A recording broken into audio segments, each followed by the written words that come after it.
So, I'm they're ready. They beat me to it. I'm going to introduce our next panel onto the stage. Yeah. Keen. Take a seat, get comfortable. But yeah, fascinating discussion. Honestly, the potential in the technology with all the different use cases, gamification, giving decentralized platforms for fans to actually allow them to take ownership of the fan engagement model. I think it's really, really exciting. As you will probably notice, there's going to be a lot of crossover in some of these discussions. We're going to be discussing a lot of topics whereby NFTs, Metaverse, blockchain, all of these kind of intermingle and wove into one another. So I think David said that he wasn't a fan of the Metaverse. So I think he's probably going to absolutely love this panel today, because that's exactly what we're talking about. So we're going to be looking now more at not the underlying technology of the blockchain, although it's going to be related, but more looking at platforms through which to communicate with fans and engage, predominantly the Metaverse. So I'll give it over to my panel, to Joran, Rafa, and Brian to talk just about that. Warm round of applause.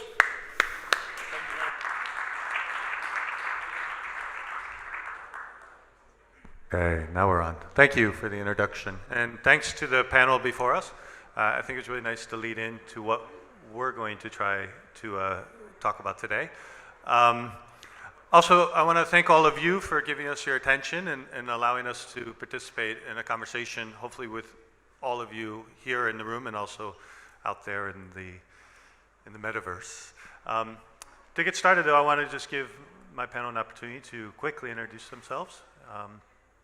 I don't know, Rafa, you want to go first? Mucho gusto. Rafa Jimenez, Mexicano. Spent 15 years in the last in Switzerland. Was former developer, programmer, turned management consultant, turned fintech entrepreneur, and blockchain passionate and advisor for the last 8 years now. I've been in blockchain. I live in Zurich. That's where most of the blockchain stuff is happening in that area. And I recently joined Secutix, and so I'm leading everything blockchain that has to do with ticketing. We have one of the most largest tournaments in the world that use our ticketing system, and I get to play like a kid in a candy store with adding all of the blockchain and digital assets features over the next years. Hello, everyone. Buenos dias, Jan from Germany. I work for FIFA at the moment as in a department that's called Audit, Risk and Advisory, a very long name. We do a lot of stuff. We started out with risk management and internal audit across the organization. So what we did is we looked at different departments, did a classic internal audit approach, also identified risks across FIFA, and then slowly moved into a more advisory role. So we now work with a lot of departments, primarily on topics around fan engagement. That includes the physical fan engagement on the ground for our tournaments. You might have heard that the big World Cup in Qatar is coming up in a couple of weeks. So that's essential for us to engage our fans there. And we also work in the digital space with our digital department at FIFA. So topics around Metaverse, how do we engage fans in the digital world, and how do we keep them engaged. Previously, I was a consultant, so I had a consulting business, my own consulting business in Dubai, where I was working for sports organizations, helped them develop strategies, and previously worked for the Supreme Committee in Qatar to help them organize the World Cup from that perspective. And happy to be here today. Thank you guys both. I have to say I'm really excited because not one of you guys tried to be self-proclaimed experts in this field. Having talking to both of these guys, they are very passionate about it, and they also are working on projects that are actually already in the metaverse. So I think when you are already working on real projects, solving problems, you realize that there's so much to learn. So hopefully this is a conversation about how we are learning a lot as we are building the plane as you're flying it. Myself, my name is Brian Heinen. Today I'm representing an organization called Blockchain in Europe. So I'm a director of project development and the commercialization of products and platforms. So I work with organizations to help them become innovation leaders by creating next level communities, commercialization strategies, and marketing and branding. So I got into the blockchain space in 2013-14 when I worked for the Bitcoin Foundation. And since then, I've worked on many different blockchain integration projects. And I like to say to clients that I help them wrap their mind around blockchain integration and working with the different tools. And I'd like to, today with this panel, make it more of an intellectual experiment than just like a back and forth Q&A, which means I would love for these guys, either together or opposed to each other, to help me wrap my mind around going to the metaverse. So for me, almost that going to market. And I want to start that way by just in a couple sentences. Let's not make this a long answer. What is the metaverse? You have the mic. Yeah, well, it's a question. I think we've touched on that in the previous panels. I think there are lots of opinions about what the metaverse is. So personally, I believe that there is no the metaverse at the moment, right? So we have a number of virtual worlds which are connected, which are not connected. Sorry. So they're like, we have Roblox, for example. We have the Minecraft world. So we have worlds where you play. So there's a purpose when you enter these virtual surroundings. So I prefer to call them personally virtual environments. So if you enter them, like if players enter them, even like one of the early metaverses or virtual worlds was Second Life, for example, right? So some of you might remember that game. Personally, I'm not so much into games in my private life, but I have to do it more and more right now.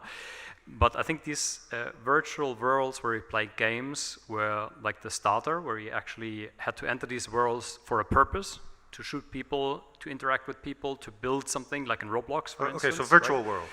We're talking. So I would say virtual worlds, okay. Definitely, and like I said, not connected, and you enter there for some purpose, right? Okay. There are other ones which are like the Decentraland, perhaps, or the Sandbox, where you enter, and in my personal opinion, you don't really have anything to do yet. It's pretty basic, but people enter there, walk around, you have some sort of experience. And I guess that's, for me, sums up what the metaverse could one day be once we have that connection. Yeah, exactly. I mean more the idea, which that's why I liked when you said the virtual world. So we established. Yeah, I like to prefer that. I prefer that term personally. Yes. Okay. Again, I'm trying to understand. Okay. Yeah. I like to take a step back and sort of take a more. Couple sentences. All right. You can define it more specifically to where we are today as virtual world, computer-generated world that allows people to interact peer-to-peer directly. Gotcha. That's one definition. Can I use another sentence? For sure. One more. Meta means beyond, right? So it's beyond or before, or so metaverse, or beyond a single universe. The notion of a universe is that in one place everything is together, is a whole, a universe, right? And so meta is beyond a universe. And I think something interesting that we don't realize is that I believe we're already there. Meaning your body can be in one place, but your mind can be elsewhere. Right, and not just you crazy thinking, as we all tend to do off in our own thoughts. You can actually, and you see families in the metaverse all the time. They're eating at a restaurant, and they're all in their phones in different worlds, and they're interacting and talking and engaging with people in different worlds in their phones. So I think we're, in a sense, already there. Okay, very nice. Because now I see this. So the convergence, if you will, different layers. So a virtual layer, an augmented layer, internet layer where you're on your phone, on your internet, and the real life. So it's like that convergence of where we are probably already living is what I hear you saying. So you brought up a good point, Rafa, earlier about our audience. So again, for me, I'm like, how do I help a client or help you guys take what brand you're working with, the project you're working with, into the metaverse? So you brought up a good point. We were talking before about knowing our audience. Did you want to ask them, or you want me to do it? You want me to do it? Yeah, go for it. All right. So in this idea of we're already in the metaverse, we have to realize that we're using very low resolution versions of metaverse. So we're using WhatsApp. Now you might remember something like ICQ or Messenger, MSN Messenger at the time, back in the late 90s, High Five. You might remember all these things. These were even lower resolution versions of a metaverse that would allow you to and so I think what is interesting to note is that we're already there if you accept this definition. However, many of us are not doing the work of staying up to date and learning the new tools of the newer, higher resolution metaverses. So we were all forced to do this in So what are they? Huh? What are they? So we were forced. Give us a couple. So Zoom is one, for example, right? Okay. And Zoom was available, but nobody really used it before we were forced to use it, Yeah. right? Who uses Zoom? And Yeah. so, It all was right. So, obvious. so if you all raise your hands, so if everybody that uses WhatsApp, Zoom, Yeah. or Facebook or Instagram, raise your hand, which is Yeah. pretty much going to be everybody. Yeah. Keep it up. Keep it up. Okay, this is the exercise we want to do. All right. So I'm going to start saying things, and if you don't have or you don't use it, you bring it down. Okay. So I'll start with Instagram. All right. Snapchat. All right. Let's go, what's the next one? TikTok. Okay. Now I'm going to say who has crypto or a digital asset. No, don't raise your hand. Raise, if you don't have a digital asset, bring it down. Yeah. If you don't have a crypto. But I'm guessing she has a digital asset, so Okay. she put it back All on. right. If you don't have a self-custody wallet of a digital asset, which is meaning if you have Coinbase, that doesn't count, bring your hand down, meaning a self-custody asset. Okay, those are holding them up. If you don't have an NFT, bring it down. All right, have you ever burned an NFT? Bring it down. Okay, so Wait, the most important one. all right. Well, for this do you panel. have a Decentraland sandbox? Have anyone perused Any one of the multiple? a metaverse? All right, bring it down. And so, So we're what, 3? so we're left at 3 or 2, Your hands 2 or down. 3. So what's happening is that the resolution of metaverses are getting bigger and better, and we, I think we were talking about this. Most of us are in our 40s and 50s here. What? And Can't we're tell this not. guy anything, huh? Well, okay. I am in that group. Those of you, we as a group, we're not doing the work of staying up to date with the latest tools, the latest high-resolution versions of these metaverses. Right. So it's good enough to be on WhatsApp for what I need to do. But if you want to understand your millennials or Generation Z fans, right, that are going to engage with you in the metaverse, or meta beyond. Yeah. The hands would probably be reversed. Yeah. Is maybe what. And I like this exercise, although for some reason we have the short straw with the time. Which kind of leads me to this next question, because are we talking about starting a revolution or a regeneration? Yeah, I think what we just touched upon is basically this generational question, right? So that the consumers, yeah. right, like new generation, I mean, they're not new, they're already there, right? So like, if you look at the kids of today, for example, for us, like we said, we're all, let's say in our 40s, maybe many of you are in your 40s or older, so it's kind of like, using, for example, for my grandparents, they never started using a computer in their whole lives because my grandpa got retired when the computers were introduced. So just got retired a year before. So they never learned how to deal with that. And what I would say, what we're facing the challenge of actually, like doing the same mistake that our parents and grandparents maybe did, not embracing new technologies and not being open to them. And if we're not careful, we're going to miss that. And then from a business perspective, we're going to miss the opportunity to actually engage our fans. And for instance, at FIFA, we always say like, well, everyone loves football. Everyone's always going to love football. We don't have to do anything about that. We just can't screw it up, right? Whatever we do, it's going to be fine, But the question is really, we're already seeing that trends are changing. So young people, for example, there are lots of studies showing that young people, when they watch a football match, they can't pay attention for 90 minutes, right? They're on a second screen. They want information about the player, about the game. They want to do maybe a game. We recently launched, for example, just I think last week, we launched a Roblox, within Roblox environment. We launched our FIFA World, where you can play little games like mini golf with a football, for example. And that's something that young people, we believe, like doing, even when they're watching a game, but also keeping them engaged between tournaments. You know, so I think that's really important to understand. Even if we don't like that, I tried that game myself, and I probably shouldn't say that here, but it's just not my cup of tea. You know, walking around with this avatar there and kicking a football within that game. But for the younger generations, that's something they really like doing on their phones. We're not the target audience necessarily. Yeah, that could be, although we are still the ones, you know, our generation, like let's say millennials and X are the ones with the highest purchasing power at the moment. Right. But we shouldn't forget that we are, especially the older generations, baby boomers are slowly getting replaced now, and Generation X is slowly getting replaced.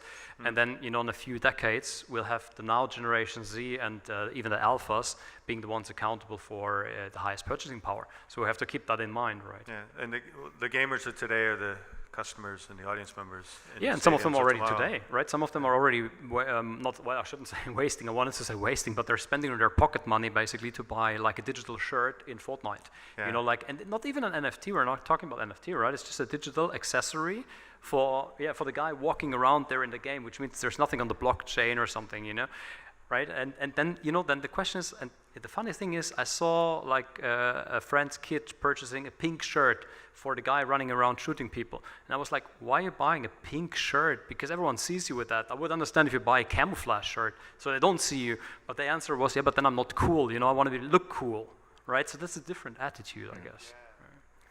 There's this point that I wanted to follow up on that you mentioned on the generation thing. I recently heard, in a podcast, I heard Gary Vaynerchuk mention something. He said he was in a room, a bigger room, and he said, you know, those of us that have not put in the 3 hours or the work to have a self-custody wallet, to have a wallet for digital assets that you own, if you haven't done that, and he's in a room with people 40, 50 as well, you became your parents from the late 90s who didn't want to have an email, right? And that was me. I was a 20-year-old in the late 90s, and I remember trying to convince my parents to open an email, and me opening it for it. And so I think we have to do the work right now as decision makers. We have to do the work to open these wallets, use these worlds, so that we understand what they're really about, and we can make better decisions on how to engage with our fans. Because you guys are convincing me more and more. So to go to Metaverse Strategy, okay, you're starting to hook me in. Now I'm starting to understand where the excitement is. Because Jorn mentioned, I think we all mentioned this, we all think this way, and Jorn just mentioned we have physical fan engagement and digital fan engagement, and I think that those lines are slowly blurring and they're going to disappear. Right? It'll just be fan engagement, and it's going to be a hybrid model of both, and I think we have to stop thinking in that way. That's how we are wired to think. Yeah. Because, you know, most of us, well, at least I still remember grabbing the phone, knowing my friends' numbers and calling, right? We still use the analog world when we were kids, and so that's no longer there, I think. Let's get into talking about product somewhat. I mean, I guess for me too, if I can just talk about revolution, because I hear so much the talk around the metaverse, around blockchain. I've been in blockchain for 9-10 years, and I'm a blockchain skeptic. I hear so much around this conversation of the revolution of NFTs, and NFTs are going to do this and that and the other, and I keep saying, NFTs aren't going to do anything. The people are going to do something with these tools that they have. It's another tool in our tool belt. And so when I hear people talk about revolution, to me it's a term that's very emotional. It's about eliciting an emotional response. It's very short-term and reactive. It's also why they make the best songs about revolution and not regeneration. Where regeneration is about trust. It's about, as you explained very well, it's about how do we understand our customers and build trust with them and build a more proactive long-term strategy to get them engaged with what we're going to be doing for the next decade or so. And so that, I guess, brings me now into products. So when I talk about going to market, very important for me is the value proposition and understanding what is the value of what we're trying to do with our product to solve a problem. And so when I look at the value proposition, I want to look at the fundamentals. So now let's maybe connect sports and the sports industry to what we've been talking philosophically about Metaverse.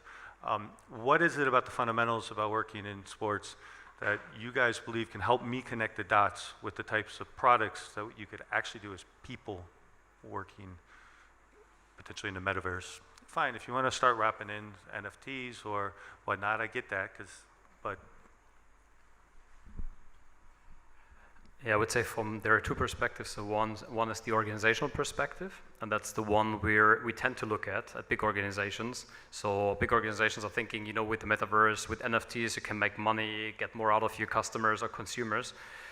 So there's a lot around that, and I get it. And for example, at FIFA, we need to keep people engaged. It's important because we have one big tournament every 4 years, which generates all our revenue. Well, we have the women's one as well right now. So you can say every 2 years, we're selling a product that we're selling every 2 to 4 years, right? So we have to keep people engaged between tournaments as well. It's very important. But the question is also, what's the value, like you asked, the value for the consumer? And I think there's much research to be done around that. There's the scientific base is still missing. So, for example, I'm also researching at the German Sports University in Cologne, where we do exactly that. We research what the benefit is of the consumer, actually, right? So if an organization wants to make money and you put something out there just to make money, it will not resonate with the user in the end, right? So that counts for the games. Some people might play the games, but if they're boring, people will not come back. So for instance, I'm loving that you're saying this, because this is something I say I'm in the consumer behavioral change industry, not the blockchain industry. And you're hitting this exactly. The transactional part of it, the revenue stream, okay, maybe you might squeeze another little dollar out of your consumer, but that's not what I think you're talking about. Yeah, no, exactly. So the technology, like you said, it's there basically. Like Rafa said, with the basics are there.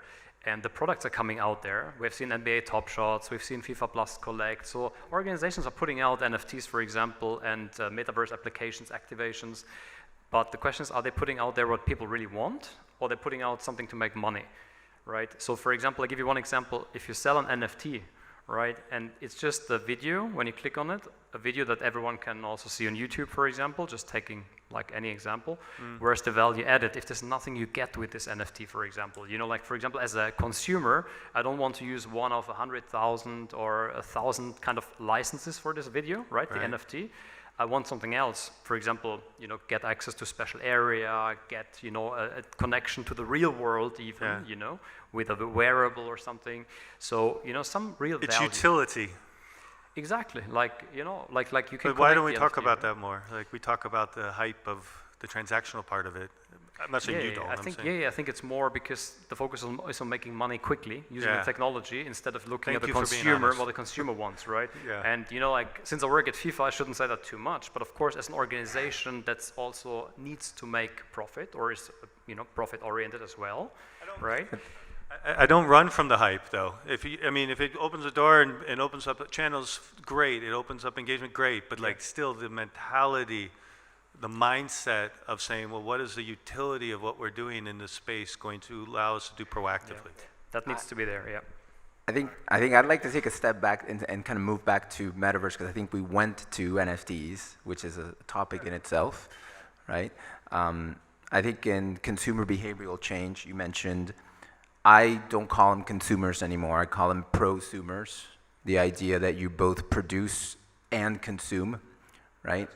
So if you go to these, again, use these metaverses. If you go to Roblox, if you go to Minecraft, you can build stuff that other people use.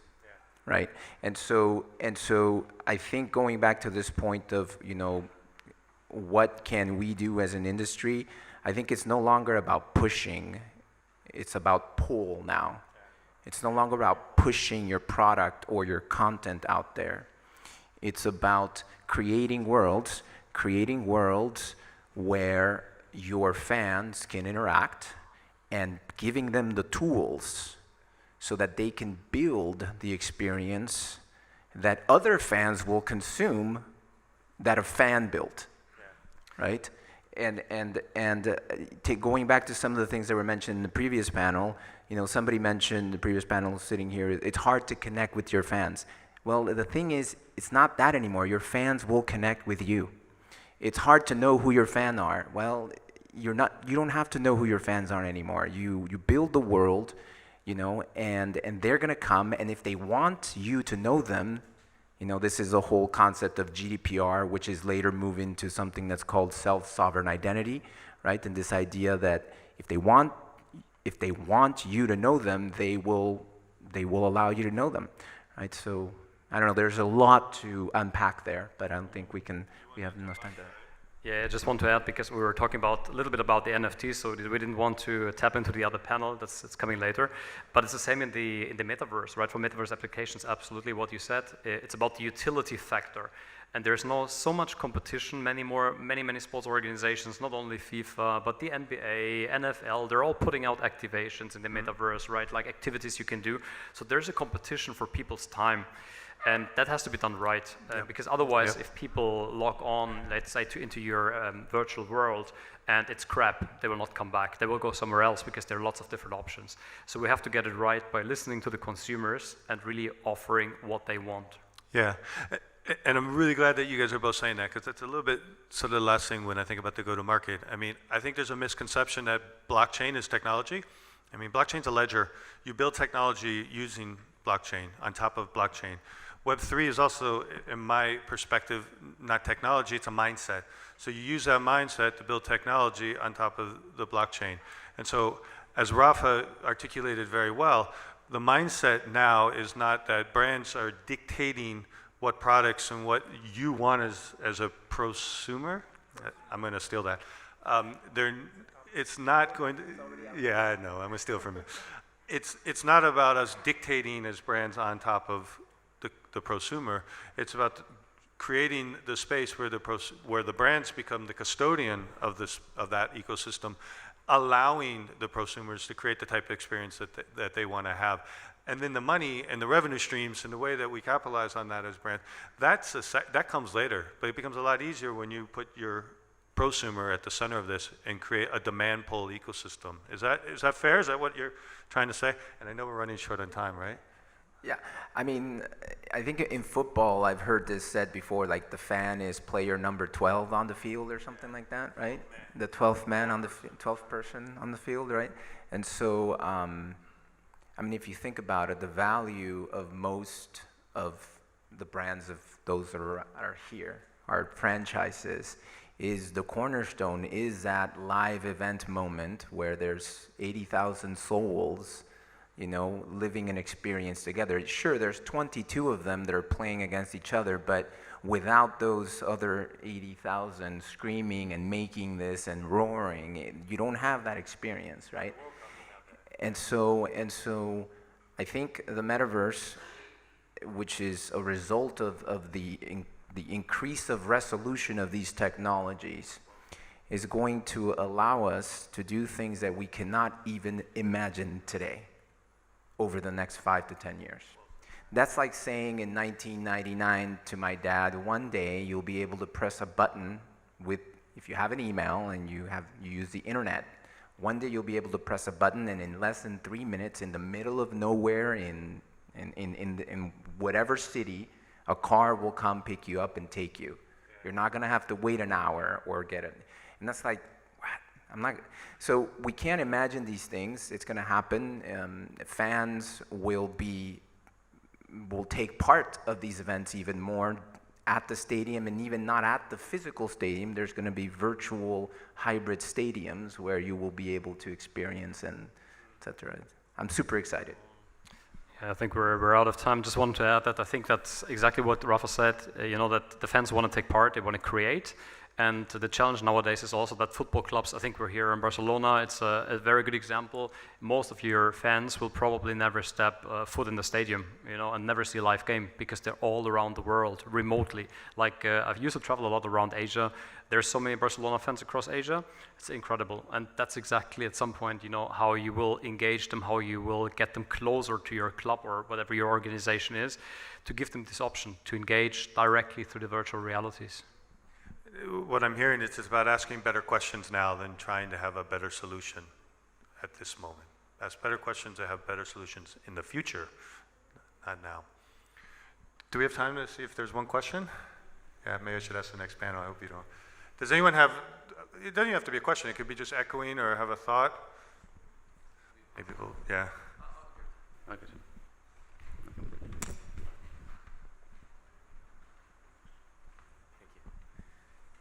Hello, Rafa. You were talking that it's important to keep up to date with Metaverse, with NFTs, but which is the best path to understand this world?